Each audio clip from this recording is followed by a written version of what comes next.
Windy City Slam here with Ben McCoy, who runs the Frontline Pro wrestling company based out of Wisconsin. They just had a great show here in Oaklawn, Illinois tonight. It was their Illinois debut. Real quick, Ben, what do you think of the show and the atmosphere here in Oaklawn?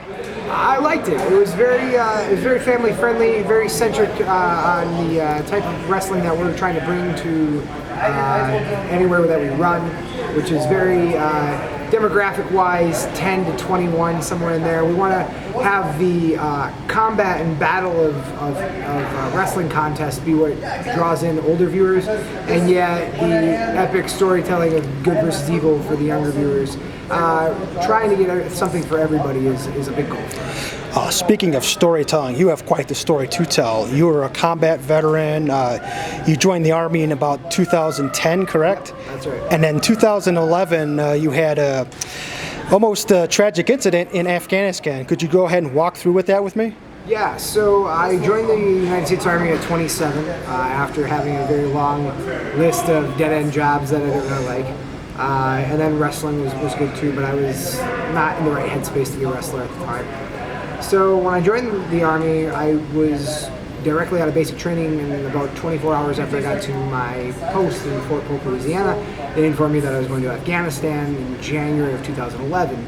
I flew there the 24th of January, watched the Packers win the Super Bowl in February, and then proceeded to do combat missions all through the summer. And in August of 2011, which is actually August 25th, we were on a mission in a district called Chalk, where nobody had been for 4 years, and we had the unenviable task of pushing through to a new operating area that no one has ever reached.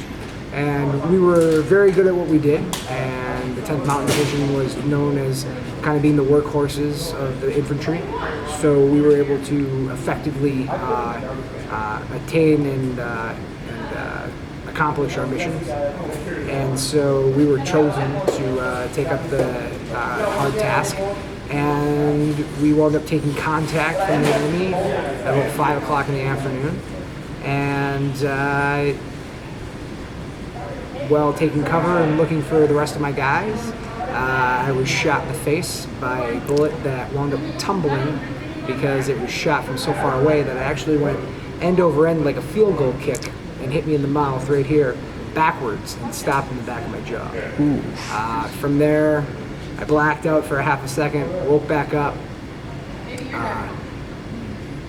crawled/ran my way down the side of a mountain 400 yards, watched the enemy be eliminated by jet fighters, and then was flown to Fob Shank to receive medical treatment.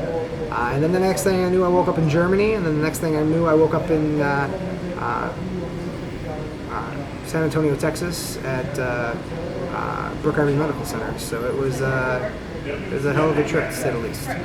So you dabbled in wrestling a little bit before the Army. Yeah. And then what kind of got you back into it after you got home? Well, when I first joined pro wrestling, I was 22 years old. The Beer City Bruiser of Ring of Honor was my trainer, and I was one of the first trainees that he had in the first training classes. And he really taught me the love of professional wrestling for the little things, the finer things, the details were what was important. And while purveying a story, it was the little things, not the big things, that mattered the most, because the little things would be what really could hook a crowd into a story and make them believe or suspend their belief. So when I came back, it was one of the things where I was struggling with post-traumatic stress disorder really bad.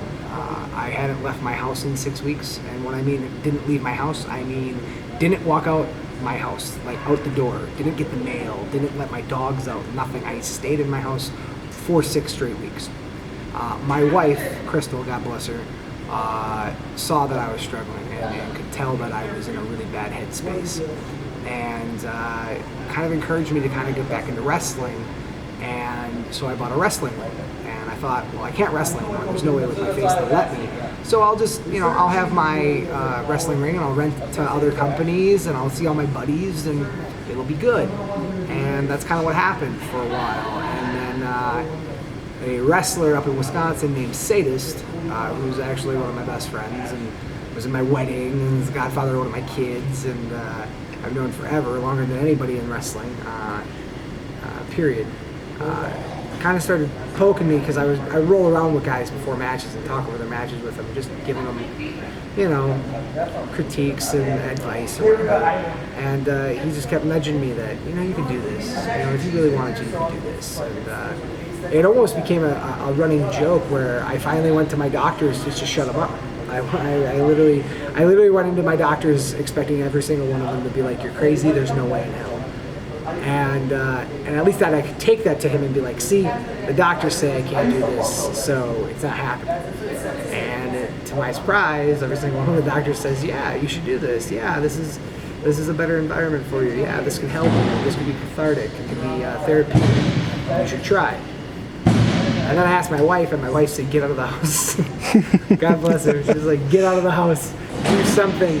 And so in 2014, in December, we actually wound up wrestling, me and Sadist, at Great Lakes Championship Wrestling's Blizzard Brawl up in Waukesha at the Expo Center. And Ricky the Dragon Steamboat was our match agent and walked over everything with us. You know, I got to work with Mean Gene Okerlund out of that, which was awesome, God rest his soul. And we were the only two local guys on an entire show with nothing but names. And they put us on semi-main, and they gave us as much time as we wanted, and they put us on TV uninterrupted, the full match on the CW network, which was a great honor. And then, like anybody who reaches the top of Mount Everest, I retired again and went back to not wrestling for a whole another year because what's going to top that? And again, the same guy kept nudging me until finally I was like, "Screw it, I'm going to come back and I'm gonna suck, and it's going to be awful, and I'm not going to be anything like I used to be, and it'll be over." And instead, I like to think that I got better, and I feel like I'm the best right now that I've ever been in my career. And I've had wonderful opportunities, met so many new people, and got to reconnect with a lot of old friends. And to travel the world and do this now is it's a trip, but it's really cool because it's extra, and it's not supposed to happen. So with Frontline Pro itself, you came up with it about a year and a half ago, right? Yes. And you know, a lot of the shows you do fundraising for veterans programs. Yeah. Talk a little bit about that. Well, Frontline Pro we did because I've lost 14 of my military brothers to suicide since 2014. And when my buddy Brady Oberg died, it hit me really hard because we were close, and he was my brother, my friend. And when he passed away, it was one of those things where I didn't want to talk about stuff anymore. I wanted to do something. You know, I was talking at high schools and, you know, talking at Boys and Girls Clubs and things like that. And finally, when he died, I was like, I don't want to talk about this anymore. I want to do something. I have to do something. And I talked to my wife, who's kind of always my North Star when it comes to stuff. And we came up with Frontline Pro. And we came up with doing a wrestling show that specifically helps a charitable event every single time it runs. Not once, not every couple of months, not here, not there. We've done 12 Frontline shows. Every single Frontline show has donated money to a veteran or charitable cause. And it always will, from now until we're not running anymore. I kind of consider myself the black sheep of pro wrestling because I am not in pro wrestling to make money. I'm in pro wrestling to raise as much money as I can to help the veteran community and the civilian community that struggle with PTSD and suicide. And as long as we're doing that, we're going to keep going. So now after tonight in Oak Lawn, are you guys coming back? Yes. Yeah, we're going to be back to Oak Lawn, most definitely. The only question is if we're going to come back in November or if we're going to come back in February. But we will be back. We will be here 4 times in 2020. That's a guarantee. We're excited for it. We very much believe in building a product, not just running a place one time and then leaving, because that's not how you build a fan base. That's not how you build a product, period, or a brand.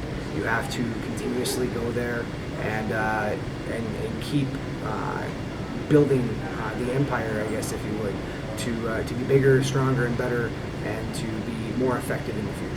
And last thing, Chicago wrestling is so big. The independents here have just blown up the last few years. Yeah. How does it feel to be a part of that? You've wrestled for other companies, including Zello Pro, and now you're bringing Frontline here. So what is that like to you? I've always loved Chicago wrestling. I wrestled down here in the 2005 to 2009 period for places like Underground and Blitz, and I had a really good time, working those shows. And MSPW days were awesome, and it's a very big market, but it's also a very big city. And I think what's cool is that if you go to any wrestling company in Chicago, you're going to get a very different product from what you see other places. I love working for Freelance. They were a great company. I've had a great time working there. Matt Nix is a good man and does a great job. And I'm excited to be working with him in the future. Working for Zello has been awesome. Matt Calling is a great guy and a superior business mind, and has a wonderful product. And we're just excited to be in the mix. It's kind of one of those things where, nowadays companies don't really jump state lines ever. And to be one of the very few that do that is really, really cool. And we're not going to stop in Illinois. We're really excited that we're going to be in 3 states next year. We're going to be in Minnesota, Wisconsin, and Illinois. And we're looking to do bigger and better things there.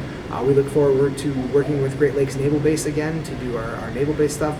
We look forward to working with GLCW to do Six Flags again at Six Flags Great America in Gurney. And we're excited to cap off our 2019 with Rob Van Dam in Stevens Point, Wisconsin.